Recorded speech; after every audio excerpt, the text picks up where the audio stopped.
Yo guys, welcome back. Today we're covering the most recent dev stream where they talked about the mid-season update to the first Descendant, Season 3, Episode 2, Assemble, which is on November 6th. And it's a big one from trading mods for Caliber, a Harris reveal, new Ancestor mods, a dungeon, a new sword, and a new gun, a ton of new mods and buffs to Hailey and Gley. So with that out of the way, let's get into it. I forgot. So to start off the stream, they started addressing issues that people have been complaining about. First being sword performance.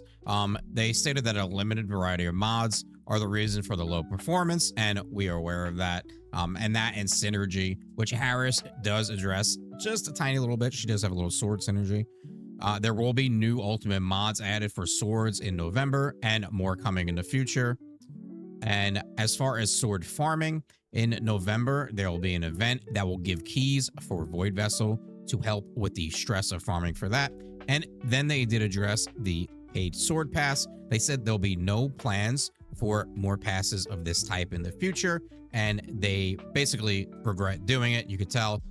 So nice to see that they tried it and it got bad feedback, and they're scrapping that completely. Then they talked about the recent issues with the Halloween skins, basically that they lack variety, and they're specific to 4 different Descendants instead of being universal.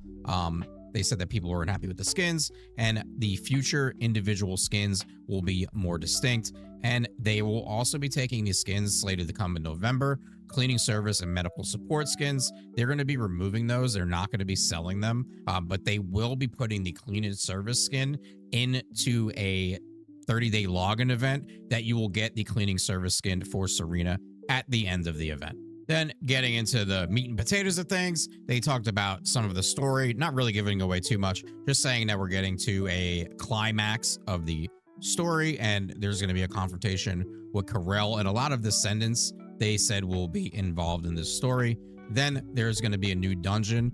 They made sure of a fact that this is not another Void Vessel. They said that was a typo in a previous roadmap, but this is a super massive receptor dungeon. The dungeon is going to start out in Axiom Plains, and you have to fight your way into the dungeon.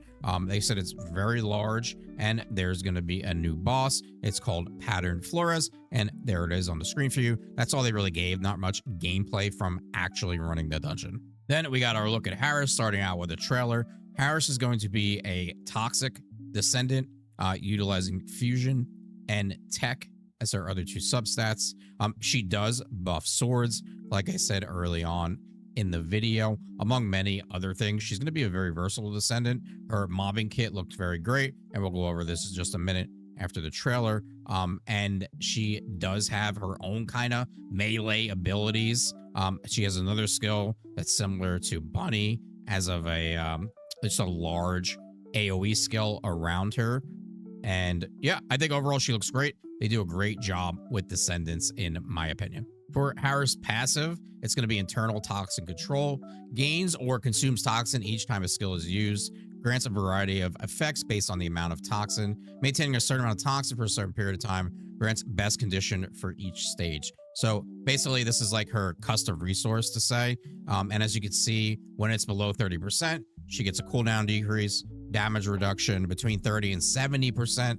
Her max HP is up. Her defense is also increased, and a damage reduction. And then when her toxins 70% or higher, she's going to get a melee weapon attack increase also with a skill power increase. Her first ability is going to be Crushing Charge. This is a tech ability. She's going to charge forward, swinging a Nova system to deal damage to the target. Inflict tow on the enemies within range. Using Crushing Charge consecutively within the combo duration enhances the attacks. And as you can see, it's basic attack, second strike, third strike. She's going to gain bonus damage for that. And then she also has additional skill attack when attacking Colossus. Very interesting. And there's even more below that we can't see. And she's going to gain range per attack. Yeah. And she gets round recovery on hitting an enemy. So she's going to get ammo for each hit as well. Then we have Sight Intrusion. Her second ability, another tech skill, jumps forward and deals damage on landing. Gains protective value proportional to the number of enemies hit. If no target is hit, the cooldown of Sight Intrusion is partially refunded. Very high skill power bonus on this. And It also does a stun, gives her a protective barrier based on her max HP, and once again, it has an additional skill attack when attacking Colossus, and it eats the toxin bar as you use it, and then a max toxin gain as well. Then we have our third ability, Designate Danger Zone. Enters Designated Danger Zone, periodically consumes toxin to deal damage to nearby enemies, grants buffs while in Designate Danger Zone. This is going to be similar to what Bunny has with her third ability, her emission skill. Her fourth ability is also going to be a fusion. It's called Waste Disposal. The Nova system emits a cutting laser over a wide area, inflicts toxic contamination on enemies hit by the cutting laser, and this grants defense proportional to the number of enemies hit by cutting laser. This too is going to have a melee weapon attack, additional damage to it that is going to stack. And like I said, you gain defense to the targets you hit, with the max targets being 10 and a defense increase of 150%. Now they went over her Transcendent mods. First one's going to be Focus Supervision. This changes the Crushing Charge and Waste Disposal skills, changes the Crushing Charge skill to a ranged attack skill that fires a laser forward. The Waste Disposal skill now continuously consumes toxin, but deals massive damage. So basically, you're just turning into a giant fucking laser beam. And I'll scroll forward a little bit here to show exactly what that looks like. Fucking Darth Vader style over here. Then her other Transcendent module is going to be Safety Training. This changes the Sight Intrusion and Designate Danger Zone skills, strengthens the protective barrier of the Sight Intrusion skill, and changes the Designate Danger Zone skill to provide a protective barrier to nearby teammates. And here we got a preview of some of her skins. She does have a belly button ring. I did notice that. I don't know if you guys noticed that. She's looking mighty good too. And then they did say that there's going to be another skin for her, and it's going to be her default look that she has in Albion now. And this will be available in the shop that you get from the Battle Pass from leveling up through the Battle Pass, similar to what they did for now. Then we got our first look at Ancestor mods. These can be equipped in any slot, just like a regular mod. So in your Descendant, any of the 10 mod slots you normally have. The options will always be relevant to the Descendant's element. So Electric for Bunny, Serena, Toxic, and so on. Stats can go to Transcendent tier, past the yellow ultimate stats. These stats are reloadable. They cost Kuiper, gold, and a new material from Axiom. And the more you reroll, the more mats that it will cost. The mods will have a value rating that you'll be able to see in your Descendant stat menu. This is going to be relevant to the upcoming trading. These won't be tradable at first, but in December, they will be slated to be tradable. Trading's coming up next. We're going to talk about that. They could be farmed for Wall Crasher, Sigma Sector, and purchased from ETA 0, but there is a daily acquisition quantity cap, which they not really talk too much more about. So we are getting our first taste of trading in the first Descendant. You will be able to trade trigger mods for caliber, and it will only be trigger mods at the start, and there will be a minimum cost for any trigger mod of 10 caliber. So like I said, trigger mods will be the start. December Ancestor mods will be added into the trading, and as we go further, it's gonna be more and more things added into the system. You can trade for caliber. You must be MR15 and complete a trading quest line. A limited number of trades will be per day. The limit is increased from your MR, and PlayStation players must have 2-factor authorization for trading. Now, there will be a trade fee of 10% from seller to buyer, and then they are adding a web trade market, which will be on the website and the app.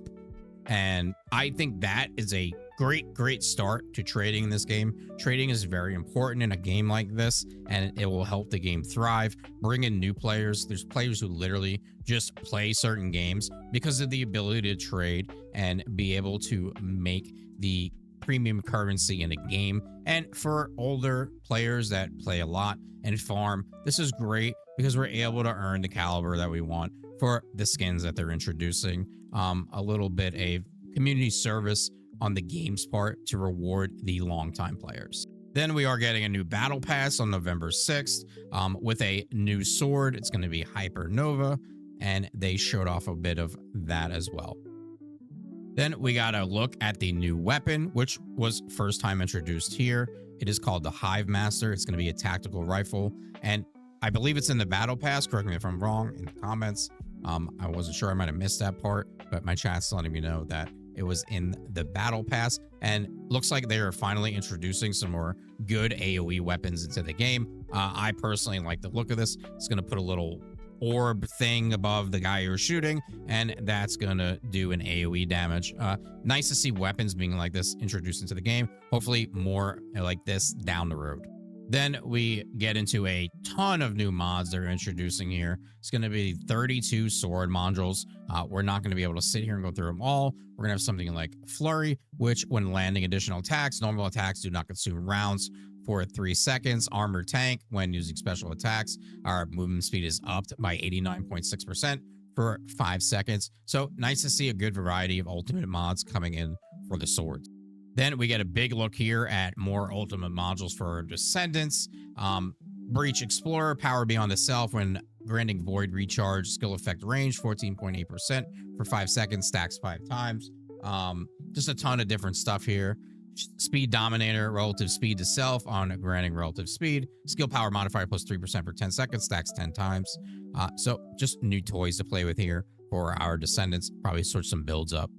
Then we're also getting 2 new external component sets. The first one is going to be the Hazmat Disposal Team. The 2 set is going to give max shield of 5%. The 4 set for each target hit with a normal AoE type skill grants Force Execution, 1 stack, up to 5 stacks with a 5-second duration. Force Execution is going to give you minus 2% skill cooldown, Dimension Skill Power Boost Ratio, Singular Skill Power Boost Ratio. When Force Execution is at 5 stacks, additionally grants Toxin Dispersal. Toxin Dispersal is going to give toxic skill power of 65%. Then we have Pulsating Power. This is a 2 set toxin resistance, 7%. Then the 4 set, when an emission type skill is active, grants output amplification. This is going to stack 5 times with a 10-second duration. Emission type skill power is 6% and skill cost 4%. When output amplification is at 5 stacks, adds emission type skill power of 10%. So this is going to work for Bunny and possibly as well Harris. Then on top of that, we are getting 19 mutant cells. Not going to sit here and read all these for you. Just know that they are going to be farmed in the new dungeon that they are releasing. So you don't have to worry about going back to Sigma Sector or anything like that. Then as far as new trigger mods, we're getting Steel Vanguard. This inflicts continuous damage to nearby enemies. When hitting an enemy with a clash type skill, this damage increase is based on a proportion of your max shield and max HP. This damage is affected by the equipped reactor attributes and RK type, something new they are adding to the game that we've seen recently for a couple of other trigger mods, and they have definitely made it official that this is meant to be, and it's not a bug, that trigger mods like this are going to adapt the skill type or element from your reactor. So say you have Viessa using this and you have an electric reactor on, she is then gonna in turn use electric skill power with this. Then we have Domino Drive. This applies a stack of the Domino Drive effect when using a skill. When using a chain type skill, increases skill range and fire skill power in proportion to the stacked Domino Drive effect. Cannot gain additional stacks while Domino Drive effect is active. And the third one's going to be Relative Speed. Applies a stack of the Relative Speed effect when hitting an enemy with a slow type skill. When performing a successful weak point attack with a firearm while the relative slow effect is at maximum stacks, deals skill damage to enemies around the hit target. This damage increases by proportion of your max MP. This damage is affected by your equipped reactor attributes and RK type once again. Then the Descendant balance for November is going to be our love, the love of my life, Hailey, and she's getting 2 new Transcendent mods, and we'll go over what those do. First Transcendent mod is going to be Camouflage Sniping, and this is going to basically make you go in an invis mode when you use her 4th ability. Her second Transcendent mod is going to be Cold Heart. Changes to a skill that attacks nearby targets with chill when her unique weapon is not in use. Cryo changes to Ultra Cryo. Ultra Cryo max stacks remain the same, but when attacking with a skill, removes all stacked effects and deals additional damage. And then they did sneak in the news that Gley is also getting a buff. She's getting a fire rate buff, a sprint speed buff, a firearm crit buff, and a skill power buff based on Cora's We'll have to see what that really is about when the time comes. They did not show any gameplay or any features of that. Then we got a look at the Bayonetta collab that is coming to the first Descendant on November 6th. We, of course, are going to get a skin for this. Overall, looks nice. I do not know too much about Bayonetta to begin with, so I'm not really sure. The gun effects on the heels look really cool. And then with this, they'll also be coming with a ton of emotes. And I believe they said that 2 of the emotes, including this one right here, which is absolutely wild, will be available for free through an event. Then a couple of new skins here. Valby is going to be getting a skin hair similar to the way Bunny has. Nice skin overall. And then Nell is also going to be receiving a new skin with a nice fancy leather jacket and some booty shorts to keep them ass cheeks out. Then the skin we've all been waiting for since that season 3 trailer, the Unzip Me skin. And here is Bunny with this. This is going to be a universal skin. There is a male version, but honestly, who really gives a shit?